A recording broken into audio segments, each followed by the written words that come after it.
Olá, tudo bem? Estamos aqui com duas convidadas.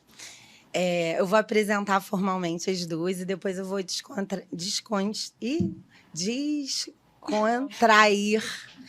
dizendo o que eu acho das duas. Mas estamos aqui com a Mariana Guedes e com a Gesiela Moura. Muito obrigada pelo convite de vocês.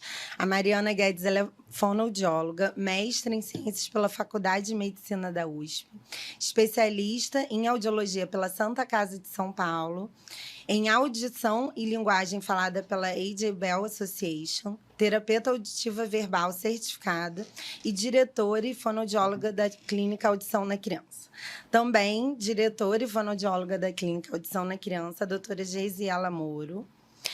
Ela é doutora pela USP de São Paulo, professora e colaboradora do curso de fonoaudiologia da USP.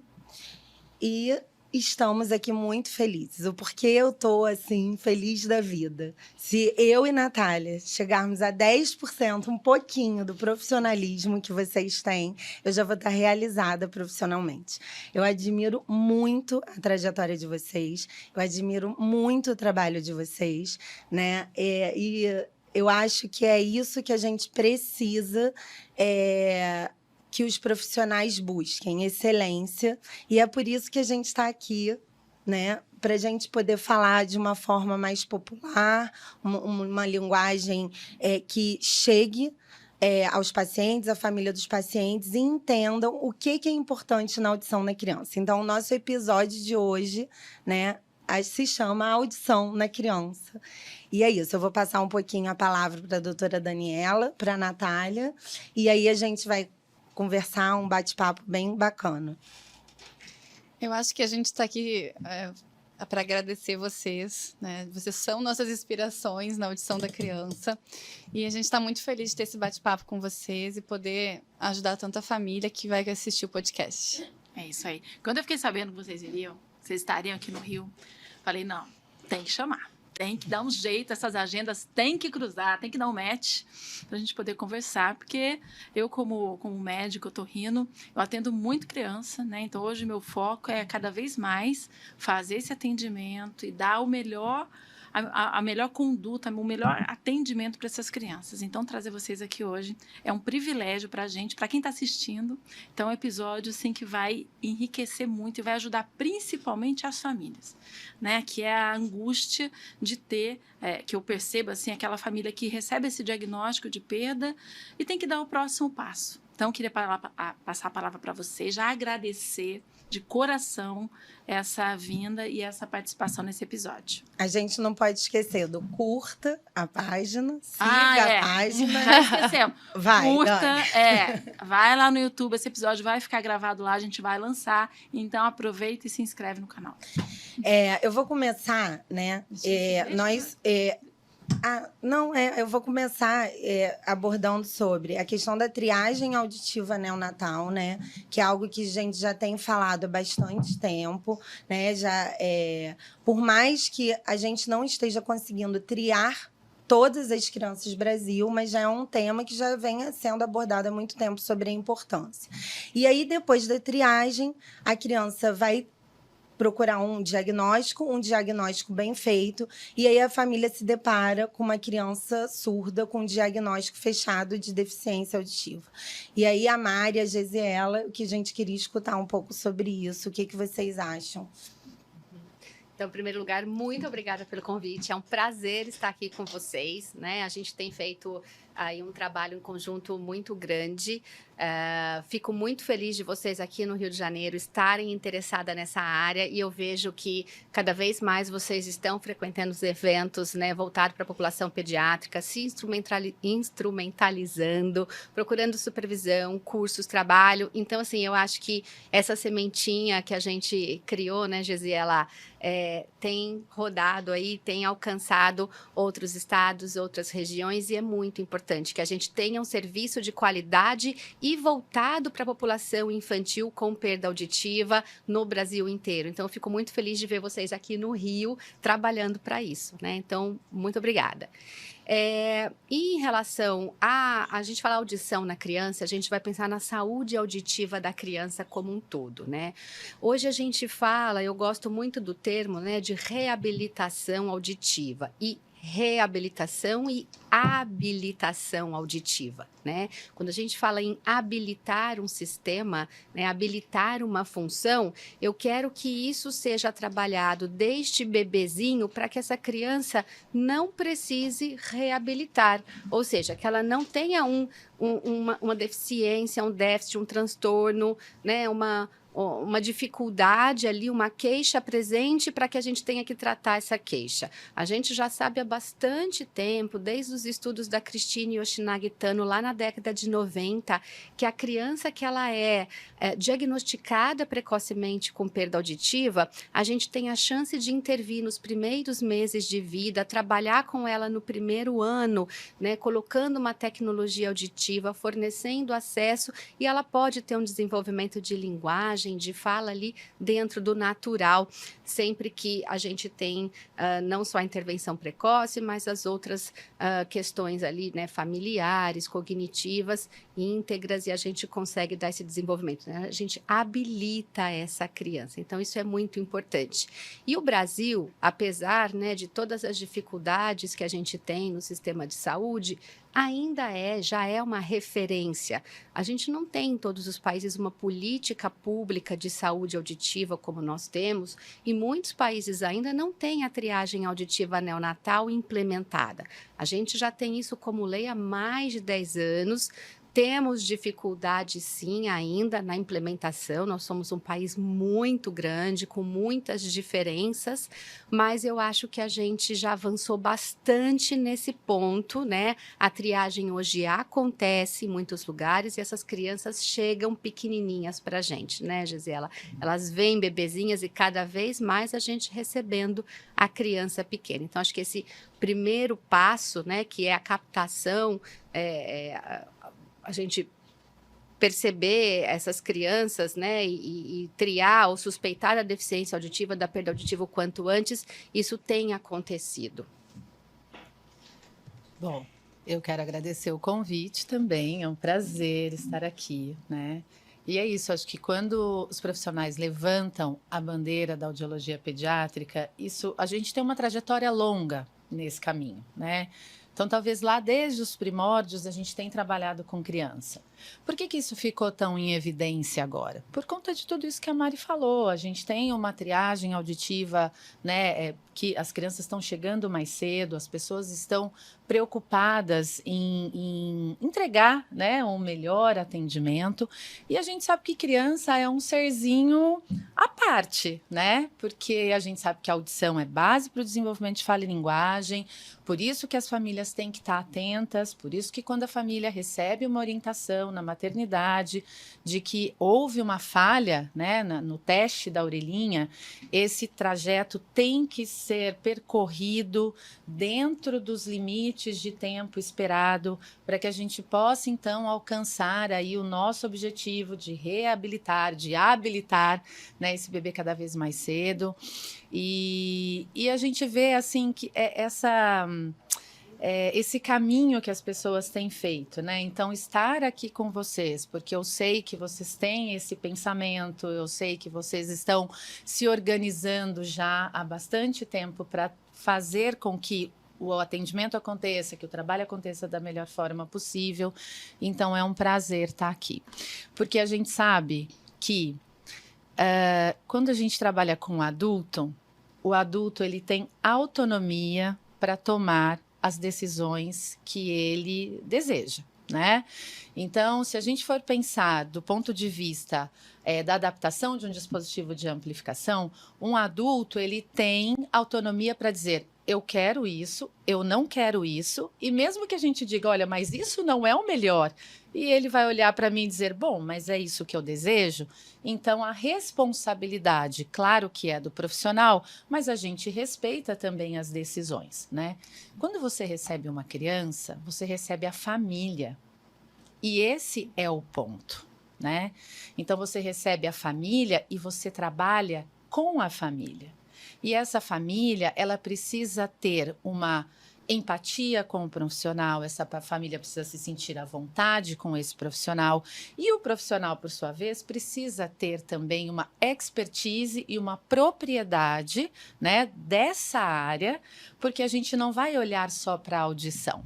A gente vai olhar para outros aspectos que dizem respeito a marcos do desenvolvimento, né? Ao desenvolvimento de linguagem, ao desenvolvimento de fala, que se a criança tem um problema auditivo, para que ela passe por essa fase próximo ali ou junto dos seus pares, ela tem que estar bem adaptada com o aparelho, com o implante coclear, enfim. Então, acho que esse é o nosso propósito, né? É que essa família chegue até nós, profissionais, no tempo, no time, que nós profissionais a gente não pode perder o time, né? E oferecer esse melhor atendimento. Então, acho que é isso que todas nós aqui buscamos, né? Eu acho assim que a família, né, quando está esperando o bebê, ela tem uma expectativa muito grande, né, naquela criança. E aí, quando nasce, alguma coisa sair um pouco do esperado, né, ou seja, um diagnóstico de perda auditiva, a gente tem que ajudar a abraçar essa família, né, acolher a expectativa e mostrar, né, assim, que existe um caminho a percorrer e que a gente pode ter um sucesso no final do tratamento, né? Exato, Natália. Eu acho que você falou uma coisa muito importante, porque a gente sabe que 90% das crianças que nascem com perda auditiva vêm de famílias ouvintes e muitas vezes esse diagnóstico é uma surpresa, não era esperado, ele é descoberto depois do nascimento. E a gente tem, né, quando a gente aprende as coisas muito linear. Então, a criança tem que ser triada, aí você suspeita da perda, aí ela vai fazer o diagnóstico, então você vai evidenciar essa perda, vai descobrir se é leve, severa, moderada, condutiva, neurosensorial. Então, você faz o diagnóstico dessa perda, aí essa criança vai para uma adaptação de aparelho. Se o aparelho não der certo, ela vai para o implante coclear e depois ela vai para a fonoterapia, né? Então, acho que isso, para um estudo de um aluno em fonoaudiologia, esse linear é importante, mas na prática eu tenho vivido uma mudança de paradigma, né? Então, a gente fala assim, eu não falo mais em intervenção, eu falo em acolhimento, que é o que a gente chama de trabalho centrado na família, ou terapia centrada na família. Para mim, o mais correto é, a partir do momento que há uma suspeita da perda auditiva, que essa criança falhou no teste da orelhinha e fez um reteste e falhou, mesmo sem eu saber se ela realmente tem uma perda ou se essa perda é de que grau ou de que tipo, eu acho que nesse momento o acolhimento familiar faz toda a diferença. É muito importante que a família, até antes ou durante o processo de diagnóstico, ela tenha contato com um terapeuta da área que possa explicar para ela quais os caminhos que existem, né? Porque a gente não tem só o caminho da tecnologia auditiva e de usar o aparelho e aprender a falar. Existe também o caminho do bilinguismo, da língua de sinais, né? Das comunidades surdas. E eu acho que informação é poder. A gente precisa aconselhar, tranquilizar essa família, acolher, porque é um momento muito difícil e de tomada de decisões importantíssimas, né? E que precisam ser precoces. Escutando você falar, me vem muito a palavra empatia, né? E aí é tão gostoso a gente ser reabilitador, né? É tão delicioso a gente poder acompanhar todo o trajeto dessa, não é da criança, é da família. Então, vai ter um momento de negação, vai ter um momento de desespero e vai ter um momento de calmaria. Quando chega esse momento de calmaria, a gente tem que ser aquele profissional que vai dar aquele abraço, né? A gente está ali, o colo está aqui. E nesse momento, com essa postura, faz toda a diferença. Porque se a criança está amparada por um profissional que está ali com um olhar empático e falando, calma, a gente vai te mostrar o caminho. Calma, você está amparado por bons profissionais, né? Não é fechou o diagnóstico, colocou o aparelho e fim da linha. Não, é muito o início da linha. Antes disso, já tem muita coisa que acontecer. Né? Eu diria mais, não é eu vou te mostrar o caminho, é nós vamos caminhar juntos. Isso faz diferença. E tem uma coisa que a gente conversa muito, né? A gente fala que o acolhimento das famílias, ela tem que acontecer na maternidade. Isso, na hora né? da triagem. Quando uma mãe recebe uma notícia, que foi o que você falou, de que, olha, tem alguma coisa aqui, né? Você já tem que preparar esse cenário, você já tem que orientar essa mãe, essa família já tem que ser acolhida por aquele profissional que está ali, que muitas vezes não somos nós, porque eles chegam para a gente depois com uma demanda que a gente percebe que essa notícia aconteceu de uma forma não muito bacana, né? Então, assim, você entra, a gente tem uma experiência, né? Eu, por exemplo, tenho uma experiência. Eu tive gêmeos e eu recebi um profissional, um fonoaudiólogo, para fazer o teste da orelhinha. E como profissional da área, eu me senti muito insegura, muito apreensiva, né? Então, como que o profissional te abordou? Vamos trazer isso daí, porque isso que você está falando é uma coisa que eu vejo toda hora, seja no consultório, seja por mensagem. Assim, olha, o meu filho fez o teste da orelhinha, deu inconclusivo, que é muito estranho, né? Conclusivo não existe, ou é passo ou é falha, e ninguém me orientou nada. Então, Exato. assim, a gente precisa... eu sei que a gente vai falar de triagem aqui, mas essa formação do triador é importante, porque o triador está ali, né? Quem faz a triagem, né? O profissional da triagem, ele está ali para buscar aquela criança que tem maior chance de ter alguma alteração auditiva. Exato. Tem que saber fazer isso e não dizer para mim, não, fica tranquila que isso deve ser água do parto. Não é por aí. Não. Então, conta pra mim, como foi essa experiência? Exatamente. Então, eu não tive uma experiência muito boa, então, infelizmente. É isso. E olha que você é um profissional da área, imagina uma mãe... Pois é. E a profissional que estava avaliando, ela também não sabia, né, que eu era uma fonoaudióloga e que, por incrível que pareça, dessa área. Então, quando eles fizeram o teste e aí eu recebi na mesma sala dizendo, olha, tá tudo bem?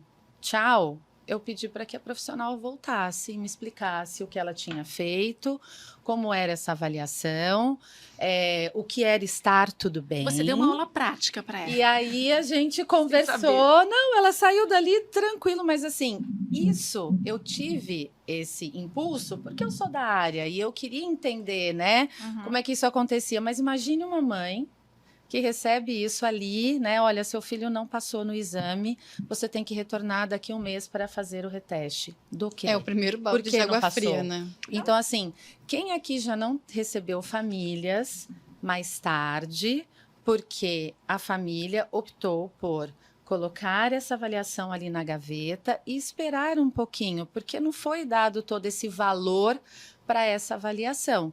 Então, é isso, a família, ela é o centro. E esse processo todo começa neste momento. Não pode ser assim. Né? A impressão que eu tenho é que, como é passe, fale, é uma triagem, tem que ser uma triagem por conta dos custos, né, das políticas discutível que é o melhor procedimento. É o melhor procedimento, tem que ser, mas o profissional que está fazendo a triagem, ele não pode ter aquele check. Fiz, passou, falhou, check. Passou, não pode ser check, nem falhou, pode ser check. Passou, essa família merece, né, um cuidado, um tempo, e orientação de que, olha, os devidos encaminhamentos, onde ele deve ir, como ele chega lá. Vamos falar um pouquinho disso aí. Quais seriam as orientações que uma criança, mesmo que passou, né, merece receber da família? Eu acho que, assim, o básico, o mais legal seria se a gente tivesse essas equipes integradas, né? Exatamente. Então, a equipe de triagem com a equipe de diagnóstico, com a equipe de aconselhamento e reabilitação, processo terapêutico, né? Então, mesmo que você não seja da mesma equipe, mas que você dê algumas opções para a família, porque é muito comum chegar para a gente tanto o que a Gesiela mencionou, que é a família que talvez não tenha entendido direito ou ficou com aquela ideia, é vernix, é água no ouvido, Não, Água do líquido. parto. água, isso, engaveta o exame e vai voltar aos 5 anos de idade com uma perda leve, moderada, unilateral, em rampa, que são as perdinhas nas quais a criança vai tendo um desenvolvimento muito próximo da normalidade ou não tão desviante, então tendem a chegar mais tarde, né? Então engavetou o exame, ou o contrário, aquela família que soube que tem que ser retestado e que até por uma falta de acolhimento, muitas vezes, ou de uma orientação mais assertiva, ela roda N serviços. Então, ela volta para você com 5 emissões e 5 beras, clique. Volta com um grau de ansiedade imenso, porque com mais 5 emissões e meia dúzia de bera, clique, você ainda não fechou o diagnóstico correto, né? E o grau de ansiedade muito alto. Então, a gente tem os dois extremos. Para que isso não aconteça, o ideal era justamente, né, que ela fosse encaminhada para uma orientação e ter um profissional que dê a mão e possa acompanhar este processo de diagnóstico, porque ele também, talvez daí a Dani possa explicar um pouquinho mais sobre isso, ele não vai ser realizado em uma sessão, muitas vezes, com um único exame, e ela já vai sair com a resposta do grau e do tipo de perda, né? A gente sabe que o diagnóstico nessa faixa etária, no bebê, ele depende do cross-check, de um combinado de exames que envolve aí o reteste da emissão atoacústica, transiente, produto de distorção, potencial evocado auditivo, com mais de um tipo de estímulo e mais de umas frequências, aí eu vou deixar para vocês que são as especialistas explicarem, e a imitanciometria, avaliação comportamental. Então, é um conjunto de exames, isso vai demandar da família idas consecutivas para uma clínica ou em mais de um profissional, muitas vezes, né? E ela estando aparada, isso tudo é mais fácil. Exatamente isso. Acho que a Daniela até pode comentar isso também. Acho que as famílias precisam até serem norteadas e orientadas sobre isso. Não é todo profissional que faz uma boa avaliação, né? Assim, claro, cada criança em sua faixa etária existe uma aplicação de exames e etc, e procedimentos que a gente faz para avaliar a audição, né? Então, quando o bebezinho, a gente sabe da importância da avaliação objetiva. Com certeza. E não são todos os profissionais que têm tantos recursos ou até têm expertise para atender aquele bebê. Porque a gente sabe das diferenças, né, na avaliação, o fator de correção, o estímulo que você usa, até os processos maturacionais. Então, a gente costuma receber crianças com diagnósticos frágeis e a gente se pergunta, poxa, por que a mãe saiu com essa pastinha embaixo do braço, né? E, por outro lado, profissionais recebendo essas crianças com diagnósticos frágeis e fazendo, então, adaptação de dispositivos não adequados. Intervenções então, em cima essas de um diagnóstico. intervenções são realizadas em cima de avaliações que não refletem exatamente a audição daquele bebê, daquela criança. Né? Porque muitas vezes o dolorido, profissional que vai fazer a intervenção, ele não trabalha com eletrofisiologia, com diagnóstico. Então, ele confia no que ele recebeu. Ele, às vezes, não sabe analisar o exame e perceber que ali tem alguma coisa estranha, que não está compatível, que não está combinando com o comportamento da criança ou com o outro exame que a gente tem na pastinha. E a intervenção é realizada se o diagnóstico está frágil, está inconclusivo, está faltando alguma coisa, todo o processo ali vai ser comprometido. E vocês falando isso, o quanto cruel é para essa criança e para essa família essa criança receber um aparelho auditivo nessas condições. Infelizmente, a gente tem essas experiências. Infelizmente, a gente tem crianças que passam um período com o aparelho auditivo na orelha com audição normal.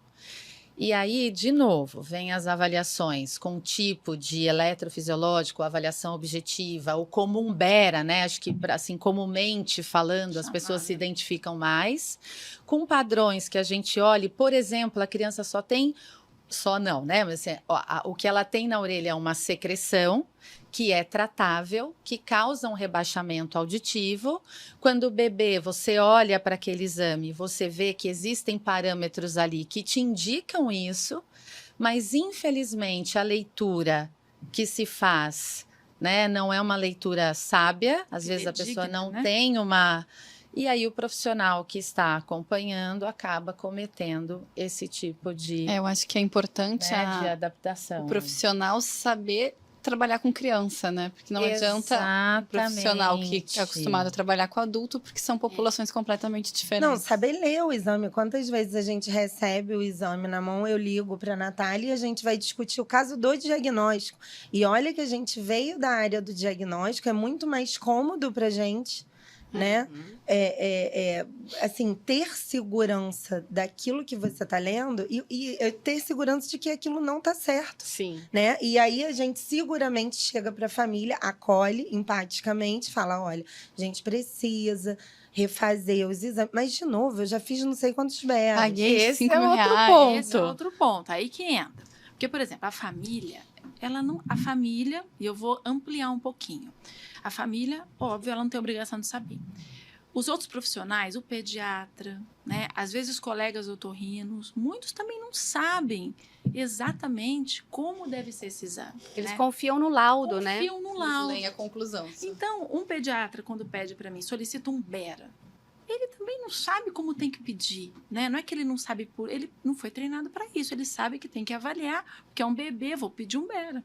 E aí, cabe ao profissional que recebe esse exame ter a consciência de fazer o que tem que ser feito. E aí, você pega um bebê, se ele falhou na triagem, vamos supor que ele vai estar ali no primeiro mês de vida fazendo triagem, ele vai chegar com um mês. Dá para fazer a avaliação auditiva? Dá. Porque ainda tem essa dúvida, é muito pequeno, dá para fazer? Eu falei, dá, claro que dá. Outro dia me perguntaram se dá para fazer via óssea num bebê de um mês. Eu falei, claro que dá. Porque você tem que fazer até 2 meses, você tem que estar com tudo fechado. Então, cabe ao profissional que recebe ter a expertise, a experiência, primeiro de manusear aquele bebê. Porque muitas vezes é aquela coisa, trabalhar com criança.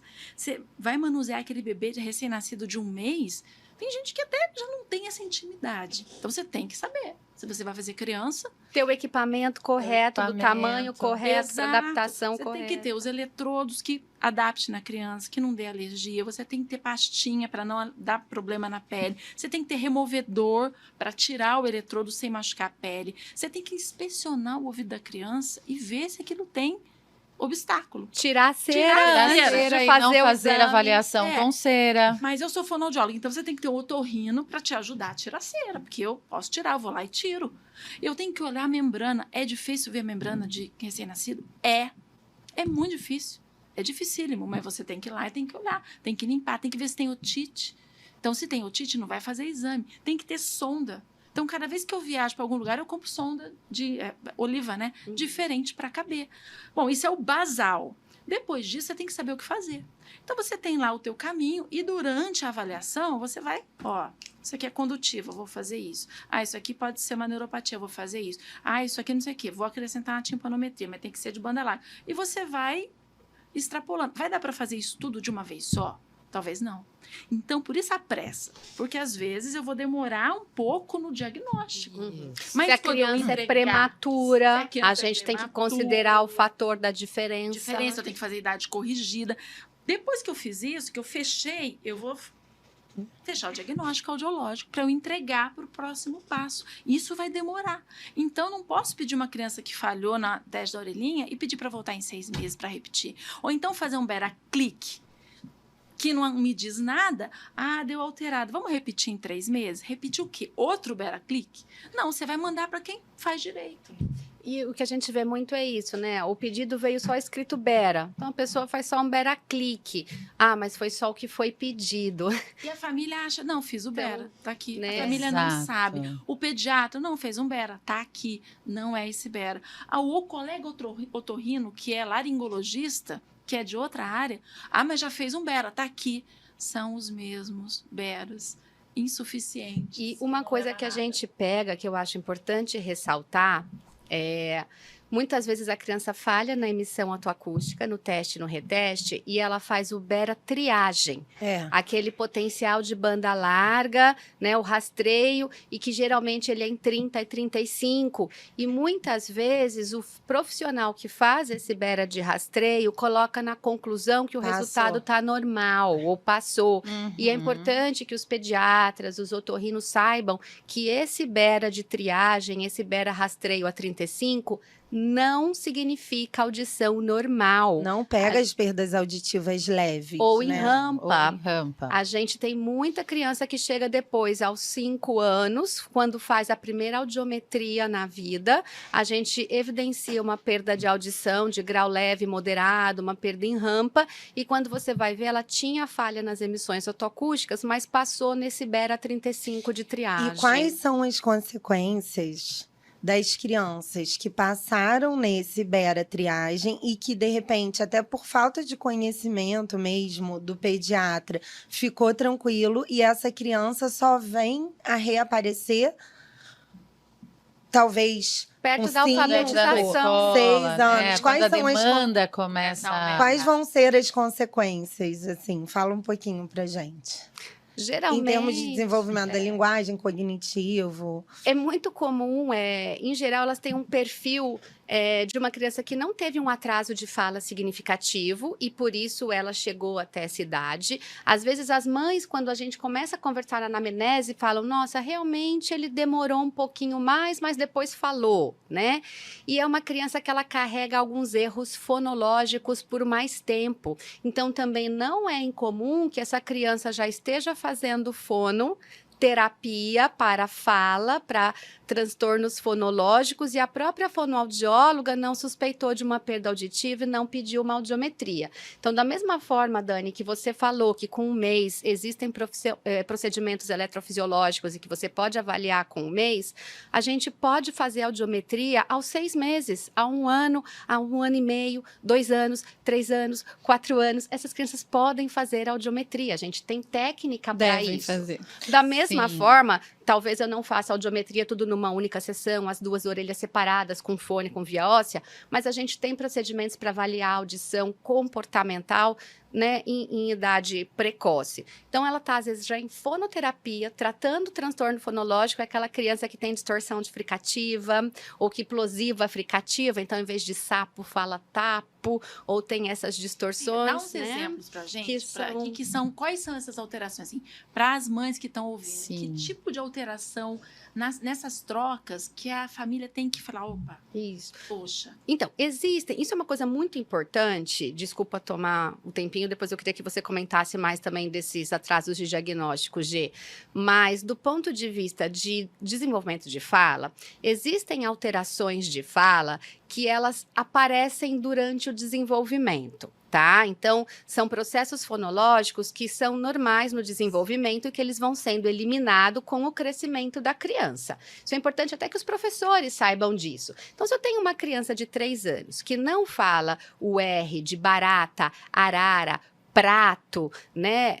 Ela troca, ela omite, ela simplifica esse R, nessa faixa etária é normal, não é uma troca que me preocuparia, porque a criança ainda vai adquirir esse grupo consonantal, esse R, né, mais vibrante, numa idade um pouquinho mais avançada. Tem algumas de 3 anos que já falam? Às vezes tem, mas se ela não fala ali aos 2 anos e meio, 3 anos, é parte do desenvolvimento. Agora, tem trocas que elas já são patológicas desde que elas aparecem, porque elas não fazem parte do desenvolvimento normal na nossa língua. Por exemplo, o ensurdecimento. Então, em vez de bola, fala pola, tá?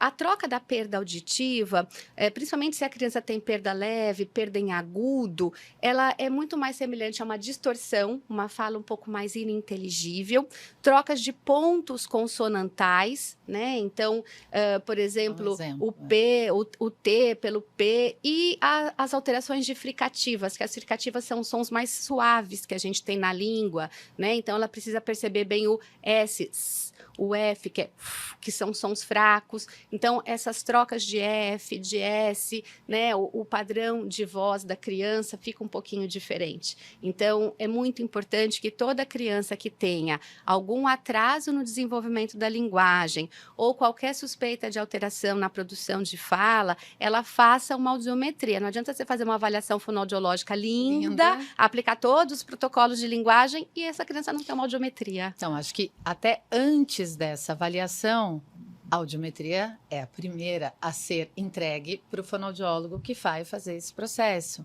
E aí, acho até interessante a gente comentar que as otites secretoras, que são silenciosas e que muitas vezes as crianças passam 1 ano, 2 anos nesse limbo, É verdade. vão trazer essas mesmas alterações aí que a Mari comentou. A gente né? acha que a secreção na orelha média dá sintoma, que vai doer, que vai Febre. incomodar, que vai dar febre, que é uma Isso. otite. Não, é uma otite com efusão, ou seja, é uma inflamação da orelha média, mas a criança, eu canso de ver criança, vai no consultório, assim, de rotina, fazer o exame. Ah, eu trouxe aqui para fazer uma avaliação. Vai lá, curva tipo B, catarro. Nunca, não apresentou nada. E os pais falam isso, né? Eles falam, mas como a gente não percebeu? Como chegou a esse ponto? É porque é exatamente isso, né? Acaba chegando nesse ponto porque a criança não sente dor, não chora, mas ela começa a apresentar comportamentos de irritabilidade, trocas não esperadas para a idade. A gente tem Desatenção. bastante essa demanda no Exatamente. consultório. E aí, quando a gente vê, é a intervenção médica que vai ter que atuar. É uma perda. E a otite de secretora, de efusão, ela pode sim trazer um rebaixamento, né, até ali em torno de 50, 55 dB da via aérea. Então a criança passa, quê? O que você falou? Exato. Mãe, não estou escutando. Aumenta o volume da TV. Então são sinais que a gente precisa ficar atento E você também. sabe que eu tenho visto no consultório, recentemente, muitas crianças com uma via óssea muito boa, com uma via aérea com rebaixamento leve, assim, 25, principalmente ali nos graves, com disfunção tubária. Não chega a ser nem secreção. Nem a secreção. É a disfunção. Eu falei, Adriana, vamos lá repetir isso aqui. Não, é uma C. E a gente faz com banda larga, não é timpanometria comum. E você vê lá um gap. Então, ou seja, uma via óssea muito boa, mas uma via aérea com rebaixamento leve, com gap, curva tipo C. Então, não é só catarro, não. Às vezes, uma simples disfunção tubária dá aquela sensação que a criança está abafada, né? Aquela sensação de subir e descer serra. Serra. E isso já dá um rebaixamento de limiar. Numa criança faz diferença. E é o tipo de coisa que a gente só vê fazendo exame, né? Então eu brinco que a gente adulto, a gente vai ficando velho, né? Começa a ter aquele check-up anual.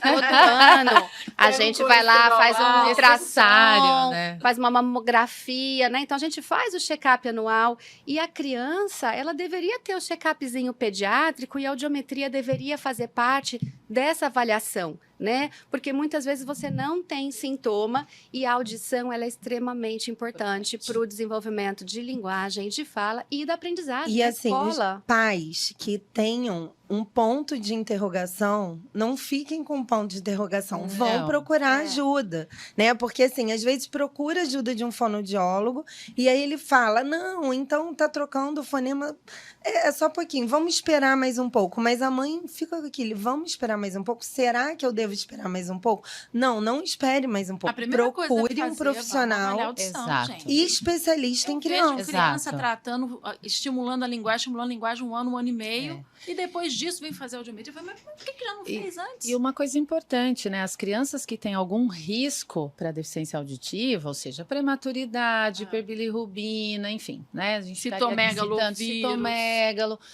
ou mesmo nasceu mais cedo, vai por alguma intercorrência. Essa criança precisa ser avaliada a audição ao longo da primeira infância. Nós temos muitas crianças que têm prematuridade e ao longo do tempo começa ali a aparecer uma perda de audição, né? Então a gente orienta, né? A gente gostaria que essa orientação fosse muito mais fortalecida, de que tanto a criança que tem um risco para deficiência cumprisse esse caminho, check, né? Fizesse esse check-up auditivo ao longo da infância, enfim, mas que as crianças também que vão a gente recebe criança no consultório aos 5, 6 anos, quando elas mudam de fase escolar. A Sabe escola aquela pede, coisa da escola pedir o Que a teste escola do que pede. Da a visão e a audição, né? Mas num país que a gente vive, né? Um clima maluco. O que a gente tem visto é que crianças muito pequenas têm tido muito essa questão de efusão em orelha E às média. vezes pode E estar isso passa junto com a desapercebido. neurosensorial, né? Às vezes a criança pode ter uma Entendeu? perda E aí ter junto, piora e aí muito piora mais, muito se tiver mais. perda auditiva e tal. Então fica aquela coisa assim, né? Que a gente tem que pensar. Qualquer coisa que existir na via auditiva, seja ela Da cera transitória, até o... exato, transitória, cera, secreção ou de fato uma perda coclear, qualquer coisa na via auditiva, na criança, vai interferir no desenvolvimento. Eu já vou lançar Né? uma ideia aqui, que já que tá gravando, vai ficar registrada, tá? Fala pra Já vou falar para a câmera. Hoje a gente faz um trabalho, a gente vê na pediatria um trabalho muito grande dos primeiros 1000 dias da criança. Como esses primeiros 1000 dias, né, eles são fundamentais para o desenvolvimento cognitivo da criança, linguístico, afeto, relacionamento, né, desenvolvimento psicoemocional no geral. E a gente vê a nutrição fazendo um trabalho muito grande da importância, né, da qualidade nutricional dessas crianças nos primeiros 1000 dias. E a gente precisa lembrar que nesses primeiros 1000 dias a gente também tem que lembrar da importância da audição e do desenvolvimento de linguagem. Então a criança deveria fazer uma audiometria nos primeiros 1000 dias, isso deveria fazer parte. Então, olha, Né? vamos lançar agora. Hashtag 1000 dias. Uma audiometria nos primeiros 1000 Hashtag dias. 1000 dias das crianças. Né? Então, uma avaliação ali de linguagem, de comunicação, de interação. Se a gente trabalha a interação dessa criança desde bebê, né, trabalhando com a família, estimulação de feedback ocular, imitação, isso é a base do desenvolvimento afetivo, pragmático, linguístico. Então, tem muita coisa que a gente pode fazer com o bebê ainda, não só para tratar a audição, se eventualmente você tem uma perda auditiva, mas até para facilitar o desenvolvimento linguístico dessa criança, né? Esse relacionamento mãe-bebê é fundamental e ajuda na linguagem também. Então, hashtag primeiros 1000 dias, Primeiro, a gente tem que atenção trabalhar com a total. avaliação de linguagem e cuidados auditivos na primeira infância. Vamos lá. E aí, eu acho que acho que já ficou claro na nossa conversa aqui, né? E, assim, o envolvimento da família, os pais não chegam sabendo do que, né? Esse assunto é um assunto que para eles é muito difícil Claro que às até. vezes eles procuram Google, Sim, mas eles às vão vezes vem no uma Google, desinformação, né? Mas vão, né? Vão e Grupo, trazem naqueles grupos os de- grupos. Pais. de Enfim, pais, então, enfim. o profissional que acolher essa família, ele precisa ter uma expertise na área da audição pediátrica, né? Eu vou falar uma frase aqui que todo mundo conhece, todo mundo vai saber, obviamente: criança não é adulto em miniatura. Em qualquer quesito, né? Então, a gente não utiliza protocolos, a gente não faz exame igual em adulto, a gente não tem o mesmo direcionamento que adultos, não, são crianças. Então, o profissional que diz, eu vou trabalhar com criança, ele tem que saber trabalhar com criança. Isso em qualquer área. E quando se trata de audição, a nossa responsabilidade por tudo isso que a gente falou aqui, desenvolvimento, acolher essa família, trazer essa família para a gente, caminhar juntos, é um papel muito importante do profissional, gente.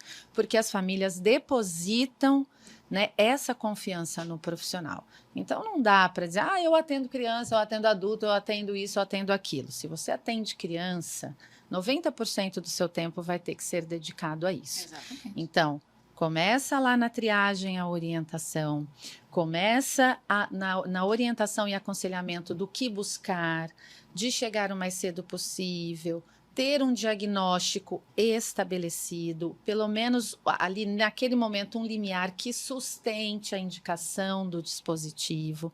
A gente tem pressa, mas é o que você falou, a nossa pressa ela precisa ter cautela, né? Eu não posso entregar um exame para a família que coloca embaixo do braço e sai procurando ajuda em locais que não tem como atender e acabam atendendo essa criança. E é isso, a gente tem que fortalecer essas orientações, esse aconselhamento para as famílias, gente. Eu acho que a família é essa rede que vai, né, passando um para o outro, né? Eles vão comentando, olha, olha como a minha orientação que eu recebi foi essa, tanto que vamos falar dos grupos, né? Tem tantas coisas que não são, né, aproveitadas, mas tem muitas outras que sim, né?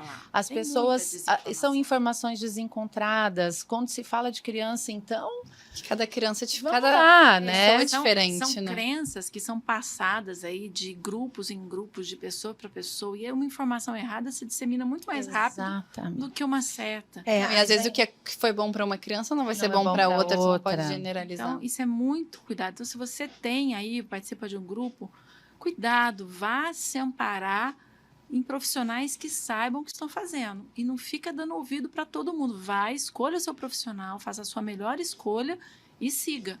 Porque a chance de você ser desinformado e, por isso, atrasar ou prejudicar a evolução do seu filho é muito grande. Exatamente.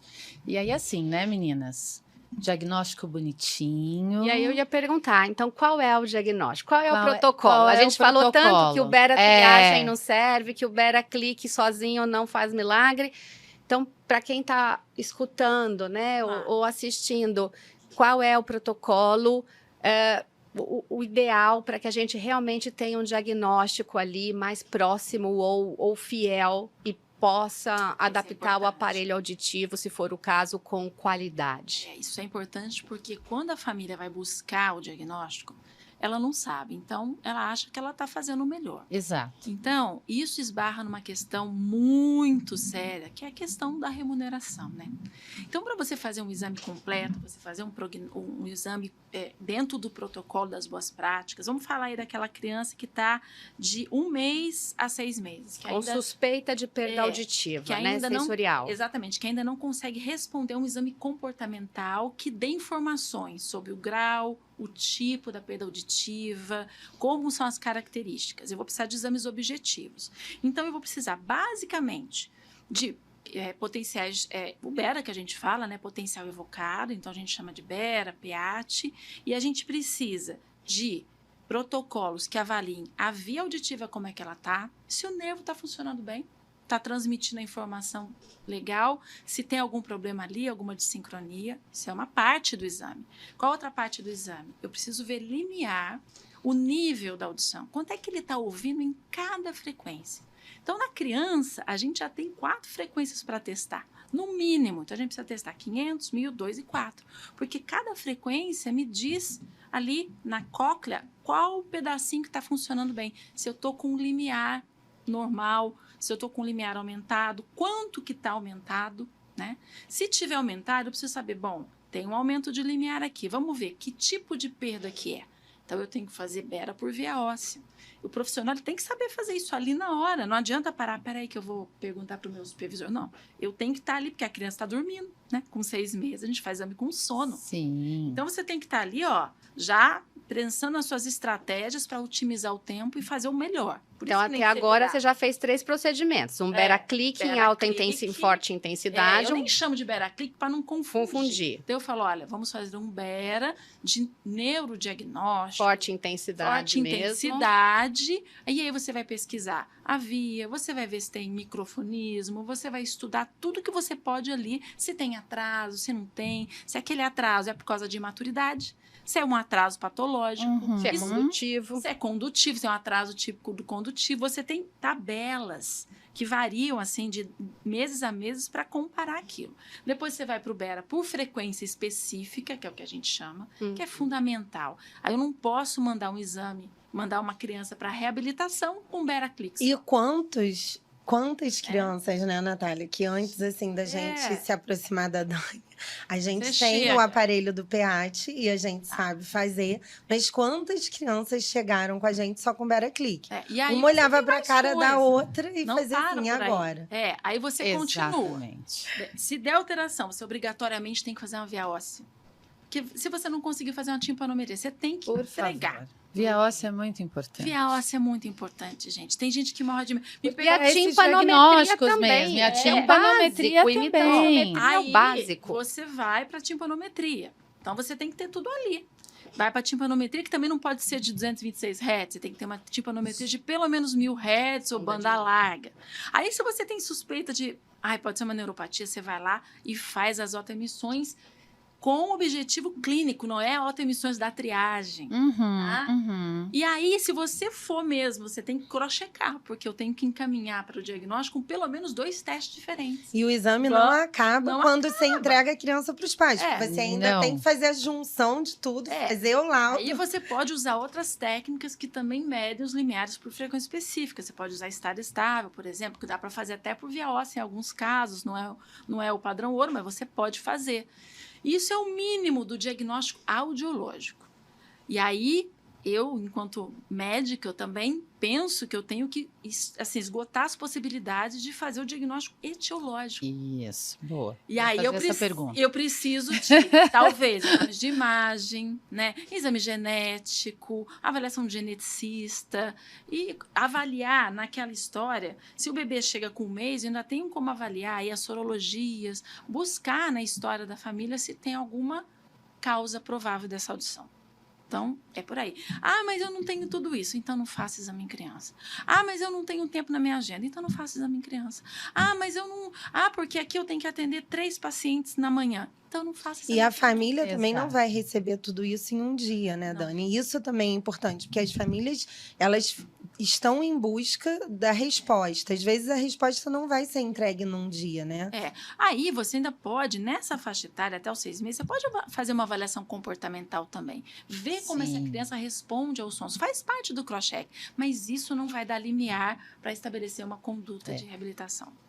Eu acho que a avaliação, uma boa avaliação eletrofisiológica te dá uma base, e até porque o bebê, até os 5 meses de idade, o que a gente tem em mãos são as avaliações mais objetivas, uma boa timpanometria, né? Vocês vão começar dali. Isso, a partir dos 5 meses, a gente começa a avaliação comportamental. Exato. A gente sabe que o bebê, ele já é capaz de responder, né? De responder ao condicionamento. Então, olha quanta coisa a gente tem para fazer, né? A condição do exame eletrofisiológico é muito importante. Então, quando você pega o bebê pequenininho, são tantos procedimentos, mas ele ainda dorme bastante. Você consegue fazer muita coisa em sono natural.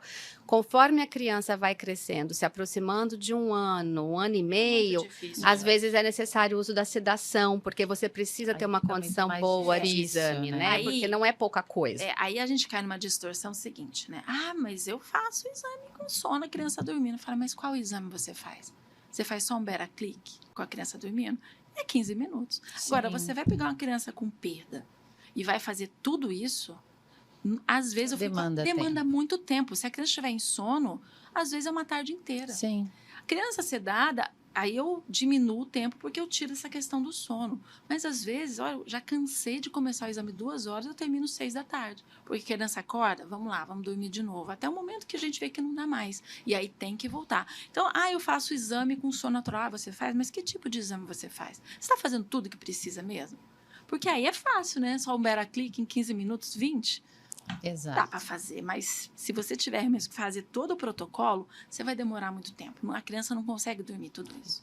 E na rotina então, de vocês já recebem os pacientes com esses... Nossa, eu ia falar agora que assim, né, pensamento. falando para Isa, até hoje, né, estamos em 2023, indo para 2024, eu vou te dizer que a grande maioria vem com um beta-clique para adaptar aparelho. Às vezes mais de um. Então, às vezes, Isso 5 que é São Paulo, né? Assim, Que é o centro. Então, acho que o que precisa ficar para as famílias, que não é simples assim, não é um exame que vai determinar ou fechar uma indicação de perda auditiva e indicação de uso de dispositivo. É o conjunto da obra que faz a diferença. Né? E quem faz isso é um profissional que tem expertise na área. Mas, gente, a gente está num buraco tão negro. Olha que loucura. A família fez a triagem, a família fez o beta, né? Que ela não entende. Beta-clique, beta... A família não por sabe. via óssea, beta... A família acha que o problema está resolvido. A criança fez o beta 1, 2, 3 vezes. A criança voltou no pediatra. A criança foi em algum otorrino. e a criança chegou na mão de um profissional que vai colocar um aparelho auditivo, né? E se esse profissional não parar ali, aí a gente está numa lama. A gente tem uns 4 pacientes que chegaram com Beraclick e a gente olhou Parou. para os pais e disse, não, E aí, como não que vamos vocês poder fazem? Mas continuar. a quantidade de criança Vamos lá, que a como é que gente você já pegou, fala? que chegou com Beraclick, protetizou em outro lugar. E era normal. E era normal, a gente também já Porque brecou. assim, eu cheguei a uma conclusão, para mim chegou num limite. Porque chega para mim também, né? Às vezes vem um paciente para fazer exame, mas chega o paciente com a sacolinha de exame. A doutora, tá aqui o Bera. E aí eu, assim, para não ser indelicada, eu falo, é que aquela saia justa. Mas eu cheguei à conclusão que, para mim, isso parou. Para mim, eu vou falar assim, olha, esse exame não tem condições. Vamos ter que repetir. Porque se a família, ela acha que eu quero repetir porque eu quero repetir. Não Quer ganhar dinheiro, que eu né? quero Você ganhar já dinheiro. pensa Que eu, falei, gente, e às vezes fica até aquele ranço, assim, sabe? Eu sinto que... Mas não é uma leitura objeto. Outro dia um paciente falou assim para mim, mas eu achei que a máquina fizesse a leitura. Eu falei, isso não é hemograma, né? Hemograma, você vai lá, bota uma gotinha de sangue, a máquina lê tudo. Isso aqui não tem condições. Eu não tenho como dizer o que seu filho tem com essa qualidade de exame. Ele é um exame objetivo, mas ele é examinador dependente, né? Você que marca as ondas, você que tem que ver se teve resposta. Então, ou não. é uma saída, eu já decidi. Já decidi, está decidido agora que eu não vou mais botar pano quente. Dentro da ética profissional, eu falo, olha, esse exame não atende. Não está bem feito, está faltando isso, isso, isso, isso. Vamos ter que repetir. Né? E aí eu tô no dilema, mando voltar para repetir no mesmo lugar? Não, porque eu sei que não vai sair do mesmo do jeito que deve ser feito. Mas a gente fica nessa saia justa. Como que vocês lidam com isso? Eu já botei um fim, não vou mais botar pano quente. Se chegar para mim e falar, olha, esse exame não atingiu o objetivo, vamos ter que repetir. É isso, eu não vou mais compactuar, porque toda vez que eu pego aquilo ali e tento, então vamos fazer uma comportamental. Eu tô com um paciente que eu preciso saber se a veia óssea dele tá funcionando, ele não consegue fazer veia óssea cabine. Exatamente. E ele fez um Beraclick, fez até algumas frequências, porque agora começaram a fazer frequência específica, mas tudo ruim também, né? Porque, tem que fazer, todo mundo ouve isso, tem que fazer frequência específica, começa a fazer. Mas sai de qualquer jeito, você olha a onda, eu falei, meu Deus, isso aqui não tem onda, isso aqui não tem nada, isso aqui tá aleatório, olha o ruído desse exame, olha isso. Sem a via óssea. Então, a via aérea é rebaixada. E a via óssea, como é que tá? É condutivo? É condutivo porque eu sei que tem líquido ali. Mas e aí? E como é que tá a via óssea? E ele não faz na cabine, ele não responde. Ou seja, eu compactuo com isso? Não. A vou gente também mais faz isso. compactuar. Chega. pra mim acabou. Não A compactuamos gente- nunca.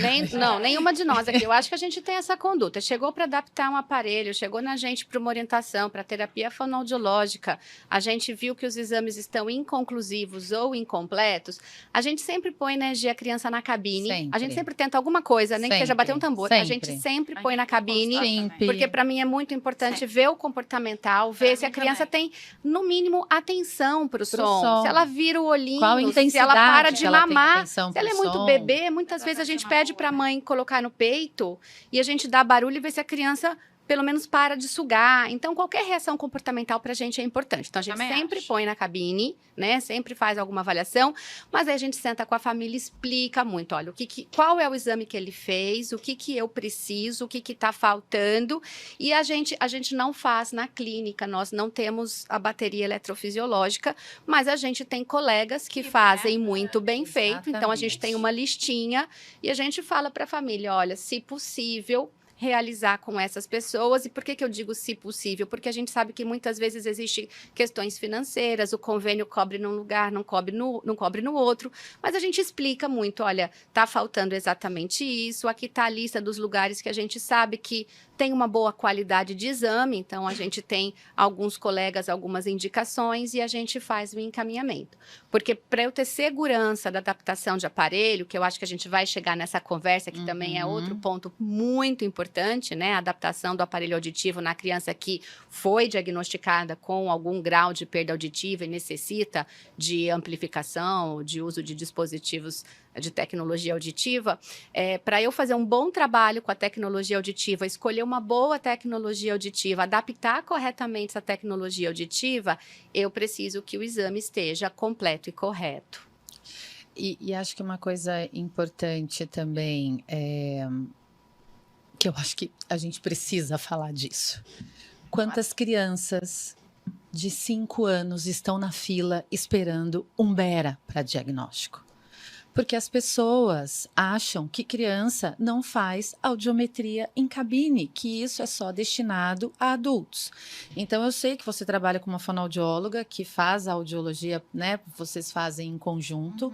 E o quanto para você é importante receber uma avaliação do comportamento da criança. Fundamental. Então, se a criança tem uma idade mais avançada e a gente está com dificuldade no diagnóstico por questões comportamentais, por outras associações que não permitem que ela nos dê um limiar que sustente, né, aquele Preciso, diagnóstico né? preciso, Fidedigno, né? fidedigno. Então, ok, a gente vai discutir com você, vai te encaminhar essas avaliações, porque, segundo, né, o que a gente entende é que não há uma substituição de exames, há uma Exato. complementação de exames. Exato. Então, tem aquela criança de 5 que realmente, por alguma questão que sai dessa linha de que ele é capaz de responder, precisa fazer uma avaliação objetiva e a gente compõe isso com as observações que a gente faz em cabine, em sala, né?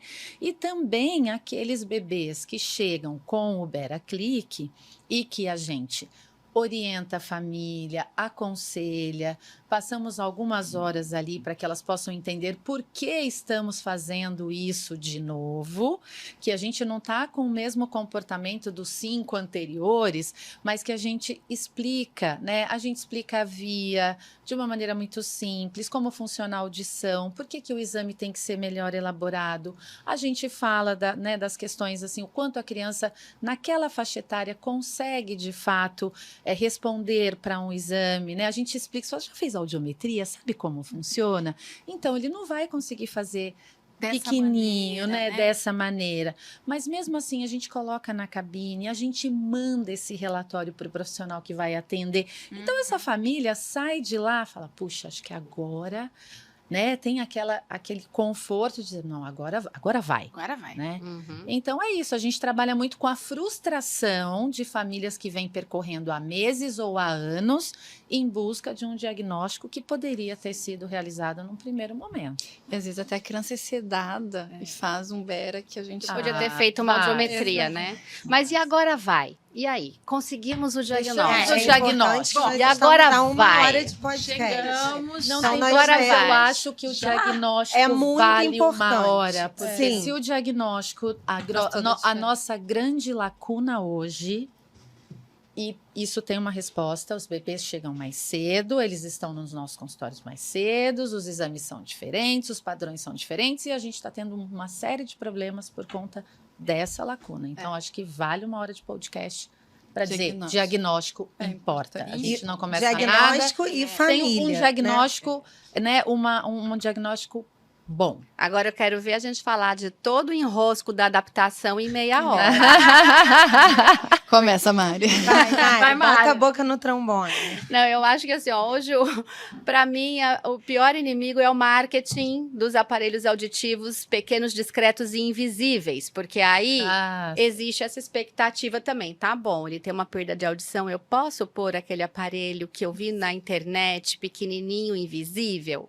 E aí vale a frase da Gesiela, criança não é um adulto em miniatura. Minha Aparelhos- frase não, hein? Não foi Vamos botar assim. não.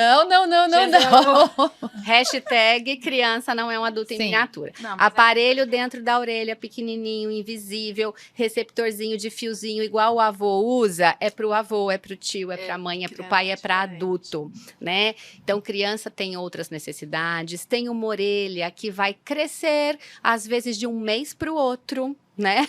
Aquela orelha cresce. Então, eu preciso, sim, de aparelho atrás da orelha, o que a gente chama de retroauricular. Eu preciso de um molde de silicone que eu possa trocar com frequência e de baixo custo, porque imagina eu fazer um aparelho intracanal e ter que trocar a cada 3, 4 semanas, né? Não existe, não tem condição para isso. Não cabe o circuito Não, dentro da orelha da criança. Primeiro que não cabe, mas, né? Enfim, Não são faz N sentido. questões. Então, assim, existe uma coisa que se chama guias de boas práticas. Então, existe aí um guideline, né? Então, um protocolo de boas práticas em adaptação de dispositivos na população pediátrica. Isso é publicado, a gente já tem uma publicação do Conselho Federal de Fonoaudiologia. Ou seja, E está acessível. Está Super acessível. Ai, não Não. sei. Ai, E a eu gente estou- tem. Está tudo tão Não, estranho. e a gente Não. tem né? os guidelines internacionais, então a gente tem o europeu, o canadense. O canadense foi publicado novamente agora em 2023, com Versão uma fresquinha. versão fresquinha, tudo disponível para download gratuito na internet. E se você ainda tem problema com inglês, você bota no Google e ele traduz. Beleza, ele traduz né? online. Então, assim, Beleza. existem esses guias de boas práticas e a primeira coisa que se coloca é a seleção correta do aparelho.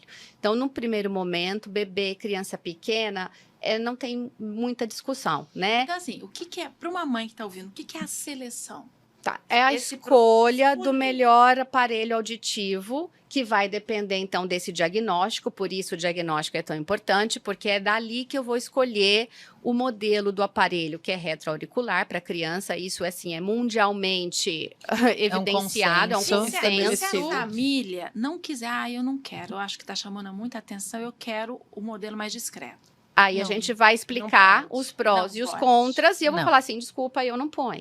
O Não. profissional É não pode importante. ceder a Isso pressão. não- Dani, é não. importante a gente deixar aqui bem claro: não cabe aparelho auditivo na criança com receptor no canal, que é aquele com fiozinho. O fiozinho com Porque aquela oliva lá também dentro. chega pra gente pacientes, crianças com aparelho Criança já até que adaptadas. Então, já adaptadas com receptor no canal e com molde, né? A fono faz o molde e usa o receptor no canal. Ah, não, mas a fono disse que cabe esse aparelho porque eu fiz o molde, mas é com receptor, não é Eu com tive tubo. 2 casos que machucou o tímpano. Você faz otoscopia, você vê ali vermelho o sangue, né? Como é que chama? faz Um um hemotímpano. hematoma. Faz um Até hematoma no 11 tímpano. anos, 12 anos. Qual a idade que vocês consideram? A gente considera até 12. Isso, os próprios fabricantes de aparelho auditivo para a população pediátrica indicam que os modelos com receptores no canais, para pré-adolescente, adolescente, são a partir dos 12, A 11, gente 12 tem anos. uma paciente de 11 anos que eles estão.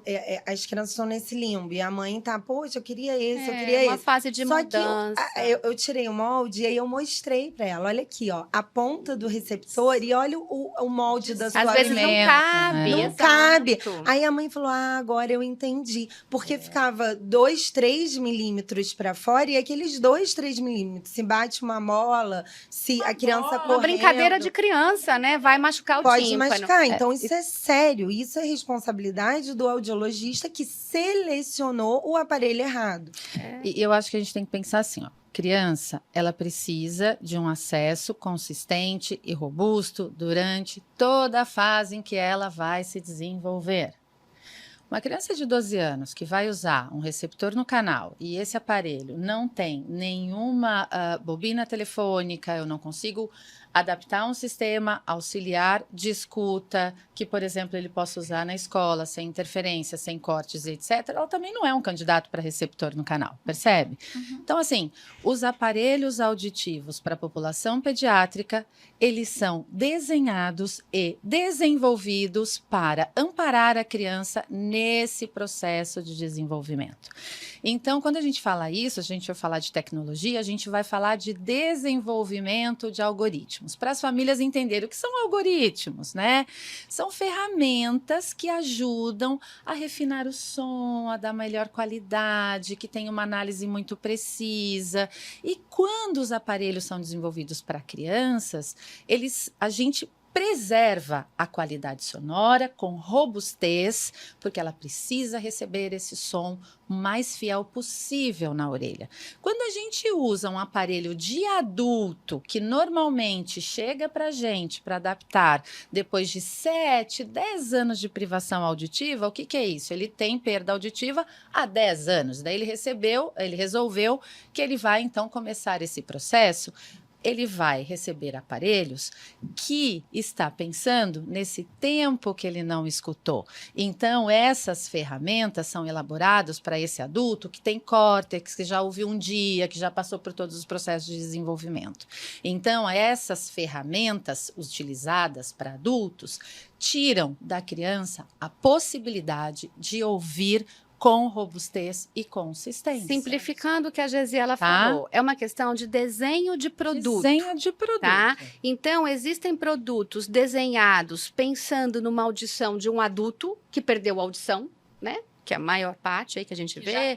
Presbiacúsica, que já teve uma experiência. Exatamente. Isso, e que daí Tem eles querem córtex. estética, eles querem Eles isso, não querem ouvir aquilo, barulho. eles querem conforto, redução de ruído, foco na fala. Então, assim, existem produtos desenhados para o cérebro do adulto, para a audição do adulto, e existem produtos desenhados para crianças. E a criança tá com o cérebro fresquinho, né? Isso. E aí, mais importante que isso, Exato. é preciso entender. Assim, Dani, como você vai ministrar um medicamento, você não dá a mesma dosagem para a Pra criança e todo para o mundo. adulto, certo? Tem medicamentos que nem podem Nem ser pra são criança. direcionados. Existe, né? Tem medicamento que você não pode dar para criança, para grávida, para não sei o quê. Então, a mesma coisa, a gente tem desenho de produto pediátrico. E o que é importante ressaltar? Porque muitas vezes o próprio fonoaudiólogo se confunde e acha que porque é desenhado para criança, a diferença é que ele é cor-de-rosa, tem luzinha, trava de bateria. Não, a diferença não é só a carcaça do aparelho.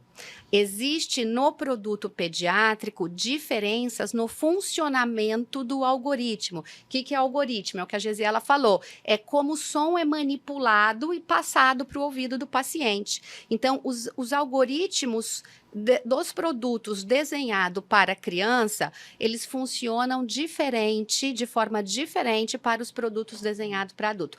Ah, mas não tem redutor de ruído no de criança? Não tem microfone direcional automático? Tem, mas ele atua em tempo diferente, ele atua em frequência, ele atua de forma diferente. Então, existe sim uma diferença.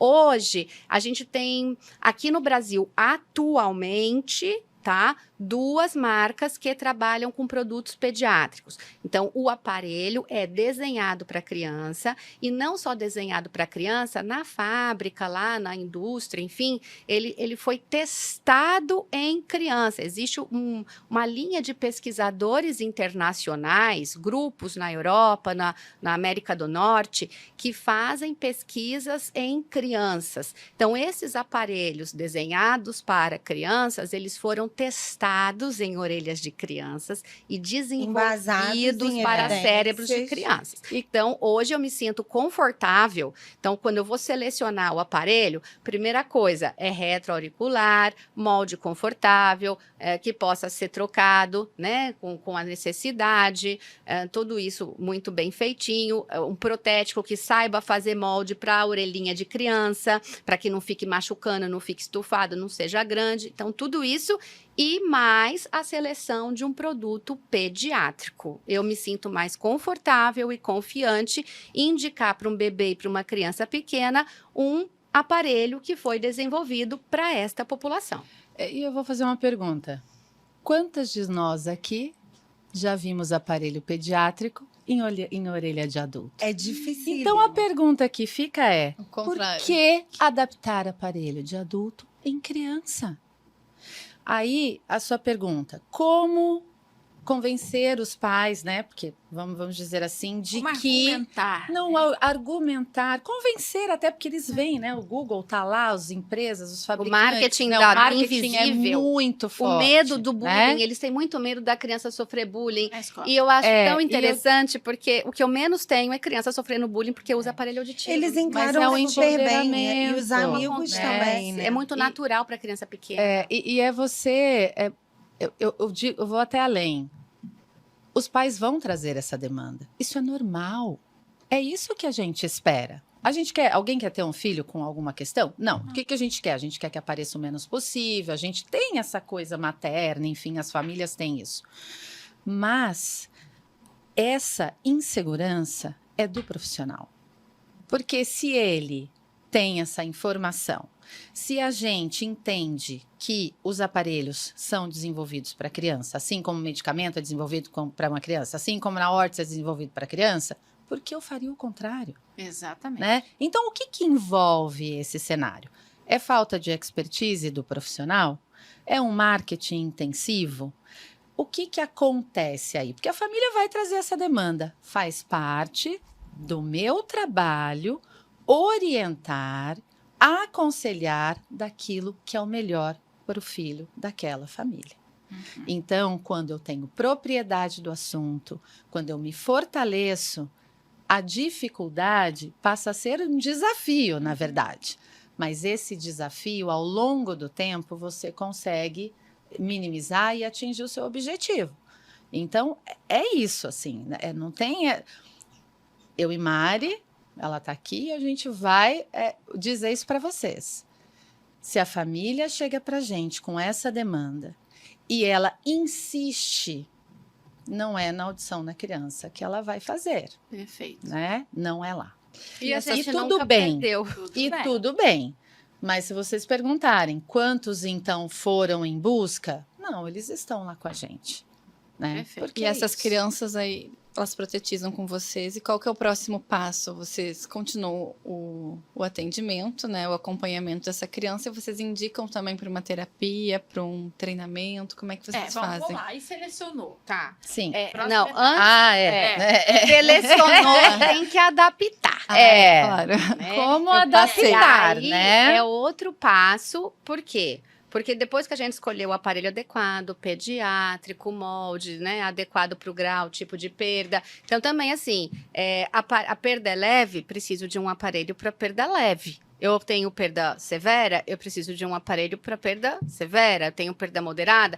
Então, em geral, a gente tem categorias, né, que a gente fala M, P ou PP, SP ou P. Então, aparelho médio power, super power e ultra power. E, normalmente, quando você tem uma criança que já precisa de um aparelho na categoria entre super power e ultra power, que são as perdas maiores, severa, profunda, a gente vai ter que também ter uma antena ligada, que ela pode ser uma possível candidata a um implante coclear. Nem sempre o aparelho vai dar a conta. condição de audibilidade que a gente quer. E se eu estou pensando que uma criança vem em busca de um dispositivo de tecnologia auditiva, eu imagino que essa família está em busca de um desenvolvimento da linguagem oral e da fala. E para uma criança desenvolver linguagem oral e fala de maneira mais natural, com menos esforço, né, com menos tempo de terapia fonoaudiológica, eu preciso que essa criança tenha audibilidade com esse aparelho auditivo. O que é audibilidade? É ela, com os seus dispositivos, conseguir ter acesso a todos os sons que a rodeia, inclusive os mais suaves e mais distantes, porque a criança, ela aprende ouvindo o outro, né? Nenhuma mãe. Sua mãe não chegou para você e falou: hoje eu vou te ensinar a falar, vamos praticar. Né? São as Pelo contrário, experiências, São as né? experiências. A gente, né? Eu sempre brinco assim, né? Seu filho chega um dia e fala aquele palavrão bem cabeludo. Você fala: filho, onde você aprendeu isso? Ele ouviu. Você não ensinou para ele, obviamente, mas ele ouviu você falando ali atrás no trânsito, ouviu outra pessoa na calçada. Então, a gente aprende muito ouvindo à distância. Então, para que a criança tenha essa chance de aumentar o vocabulário, né, dela, ouvindo à distância, ela precisa ter esse acesso. Sempre que o dispositivo auditivo não me dá esse acesso adequado, eu penso numa tecnologia outra. Então, algumas crianças com essas perdas maiores podem ser candidatas ao implante coclear, e a gente também não pode demorar para perceber isso e indicar a troca de tecnologia, tá? E aí você fala: mas como é que o bebezinho vai dizer que não está ouvindo? Como é que eu vou perceber que esse bebezinho não está Boa ouvindo? pergunta! Não é por bola de cristal. E o Não bebezinho também não vai desce levantar a mão. nenhuma entidade. Nem batendo palma atrás dele. Não, Sim, um anjo não, vem durante o não, sono e te dá a não. resposta. Porque existem duas coisas muito distintas. Eu preciso entender qual é a performance da amplificação, e isso ocorre de maneira objetiva, e a outra é a maneira subjetiva, onde a gente vai ver o comportamento auditivo, frente Aplicar a estímulo, testes de aplicar fala. testes, né? Se a criança é maior. Bebezinho, a gente vai usar instrumentos com a família, que é o processo de validação de tudo isso, que é muito importante e tal. Mas para garantir acesso, o profissional tem que estar paramentado com equipamentos adequados para este fim. Então, a primeira coisa, Certo? a gente precisa avaliar o que o aparelho está dando de audição para essa criança. E o segundo momento, eu vou avaliar o que a criança está fazendo com o que está chegando para ela através do aparelho. Então, é a verificação. Eu vou verificar se o aparelho que eu escolhi e adaptei, selecionei, regulei, está cumprindo o que eu imagino ou que ele deveria cumprir. Um ganho de audibilidade para essa criança, né? Ganho e conforto. Se ele está dando os sons que ela precisa, com o conforto que ela precisa, né? Porque se também for tudo muito desconfortável, ela não vai ficar com o aparelho na orelha. Então, isso a gente vai fazer a verificação. E, num segundo momento, ele estando bem adaptado, eu conhecendo o que esse aparelho entrega, eu vou fazer a validação, que é qual é o desempenho que essa criança tem com o aparelho. Isso são os testes de percepção de fala, mudanças no comportamento. E isso é muito importante que as famílias também, quando vai consultar o profissional, observe esses processos, porque não é simplesmente fazer aquilo que a gente chama de uma adaptação imediata, né? Então vamos pensar que a gente tem o software do fabricante, você faz uma conexão desses dispositivos com o computador por uma interface e clica um botão e ele faz um ajuste. Não. Né? Então, até para as famílias entenderem, quando a gente indica um dispositivo de amplificação, é para minimizar o impacto daquela perda auditiva. Então, a gente tem que fazer o quê? A gente tem que melhorar a audição daquela criança. E como eu sei que eu melhorei? Como eu sei que o que está chegando na orelhinha dele é suficiente para ele escutar os sons de fala, né? Que é o nosso maior objetivo, fraca, média, forte, sem desconforto. Fazendo verificação objetiva. Isso. E isso tem duas etapas muito importantes que na criança a gente não pode deixar de mencionar. Primeiro, qual é a grande diferença entre adulto e criança? Tamanho de orelha. Né? Então, eu tenho que medir a orelhinha da criança com uma medida específica, que é a RECD, e que todos os estudos mundialmente, os especialistas pediátricos, eles deixam isso muito claro para a gente. É uma medida que não deve ser negligenciada. Uhum. E a gente pode dizer que 90% dos profissionais que atendem criança ou dizem atender, não tem equipamento. Né? Essa medida ela é tão importante porque ela impacta onde? Nesse ganho, nessa audibilidade que eu estou dando para essa criança. A orelha é muito pequenininha, o volume vai aumentando. Seria num dentista que não tem equipamento para tratar o seu dente? Não é possível isso acontecer. Como é que você vai adaptar aparelho isso é num muito fonoaudiólogo sério, que né? não tem o equipamento para medir a sua orelha? Não dá. Então, assim, as famílias também precisam observar todo esse, né, o que Não, e o também que o não profissional vai adianta ter o oferecer. equipamento e não também saber não fazer. saber fazer, né? Então, assim, a Mari acabou de falar, a gente tem uma diretriz do conselho. A gente tem os guidelines. Essa etapa, ela não é uma etapa que você pula. Né? Muito pelo contrário, é por onde você começa. Você garantiu isso, você garantiu o acesso. Aí sim o percurso está na sua mão. É a partir disso que você vai, então, poder observar os seus ganhos, as suas perdas, fazer os Eu ajustes queria e conduzir perguntar a tudo vocês, isso. assim, a indicação é do médico, doutor Rino. Vocês acham que é responsabilidade do médico receber essas medidas, até mesmo do RECD, e saber ler e entender esse exame? Por quê? Acho que você vai perguntar para o médico. Não, a Dani eu sei a resposta. Acho que ela vai me dizer, você pode até me dizer que sim. Não, Me explica veja um bem, pouco. eu Mas sou o que- médica. é. Eu peço uma ressonância para o paciente. O paciente pega essa ressonância e vai... Não, ele vai voltar para mim. Então, eu posso não saber detalhadamente se aqui está passando um fascículo longitudinal, medial, não sei o quê. Mas eu vou olhar, eu sei da minha área, eu vou ver o laudo. E se ela É tiver claro dúvida, que é. ela vai ligar Ela pro vai entrar em profissional. contato. Porque é muito, assim... Vem cá, o tem que eu- nervo, não tem nervo? Tô vendo que tem... Isso aqui é uma alça, posso considerar? Eu vi aqui no laudo. É lógico que é. É um processo. Porque só que o os que- médicos não sabem, né? O que está acontecendo? Existindo um modismo, né, da palavra mapeamento de fala, e aí os médicos solicitam o mapeamento de fala, e é um exame novo, né? Tudo bem. Não, sim, é um exame novo que eu digo assim, para os médicos, até para os profissionais terem um equipamento, não é qualquer profissional que estala o dedo e consegue ter aquele equipamento. E aí, se tratando de criança, ainda tem que ter, né, a caixa anecoica, que é ainda mais custoso. Mas aí o médico solicita o exame e aí chega o resultado, e muitas vezes, ele não vai saber nem o que fazer com aquilo. E aí a gente volta ao problema do better click, né? Que chega o laudo. Aparelho dentro do Eu do acho alvo, que isso é uma né? construção, Eu Isa, acho né? É também. tudo muito novo. É. Mas à Não, medida que vou fazer um parênteses. Não, Isso não é novo. Não é novo. Esses Né? exames Medidas de existem. microfone sondas, Não vamos equipamentos, atenuar, não não é bota pano novo, quente tá? de novo, Não é novo.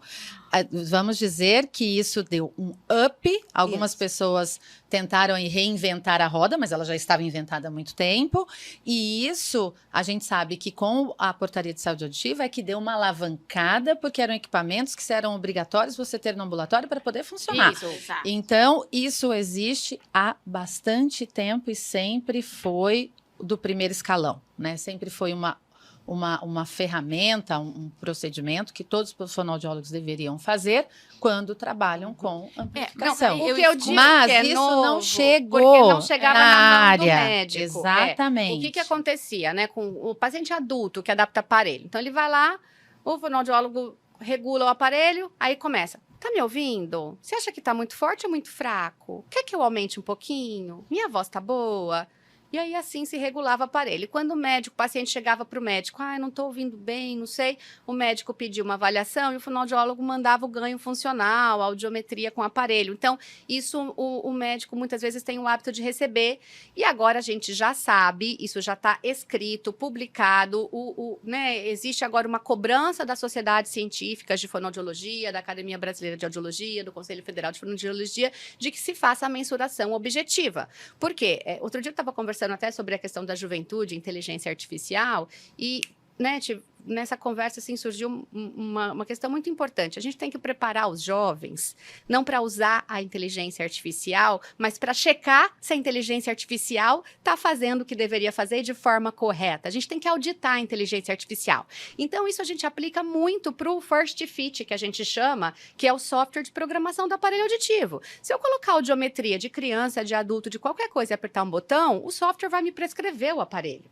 Só que eu preciso ter expertise para auditar se o software fez a coisa certa e se ele programou o aparelho da forma como eu gostaria que programasse. Tá? Então, o que é isso? Eu faço isso através das medidas de verificação objetiva dos equipamentos de mapeamento de fala, da RCD. Então, eu estou auditando o que a inteligência artificial fez para mim, tá?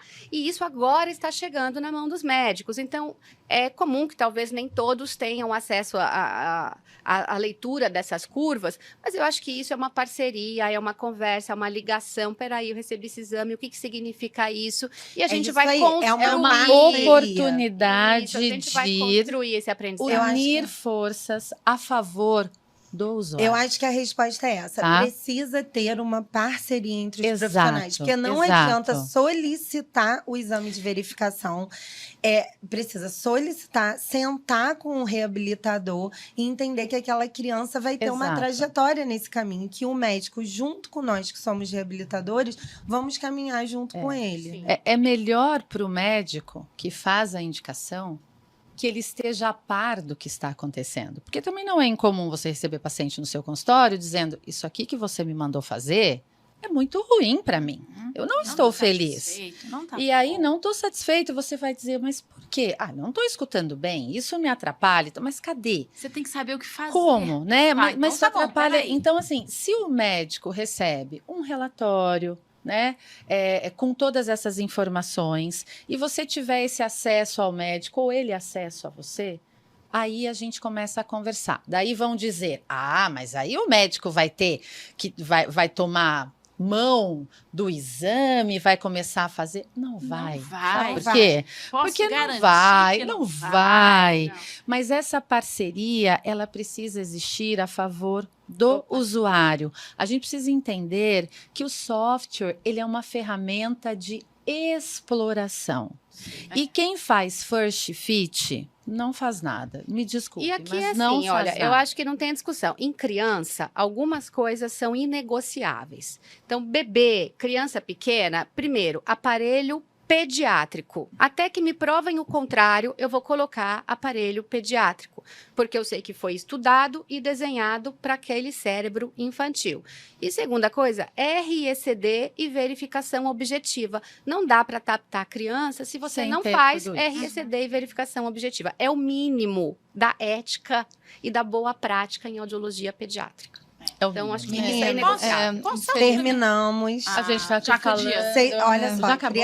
já acabou, passou muito rápido. Faltou a reabilitação, Mas a gente não falou que é a tudo, pergunta da gente. Natália. A gente vai ter que voltar aqui só para falar de terapia. Olha, Ah, quando muito quiserem. esclarecedor, eu acho que foi fantástico. Acho que é exatamente esse o nosso objetivo: entregar informação e boa informação para o usuário e para a família, né? Evitar grupos, né, de famílias. Ah, porque meu filho colocou tal Aquele aparelho, pitaco, ficou bem, famoso ficou. pitaco de Vai quem não lá entende naquele nada. profissional. Eu acho que isso é válido, sim, mas isso não é o que a família tem que procurar. Tem que procurar a informação correta, no lugar correto, com o profissional correto. E existem os guias para isso. Existem. Obrigada. Muito obrigada, Vamos foi lá, maravilhoso. Natália. Olha, gente, eu não acredito que já acabou. Tá, ó.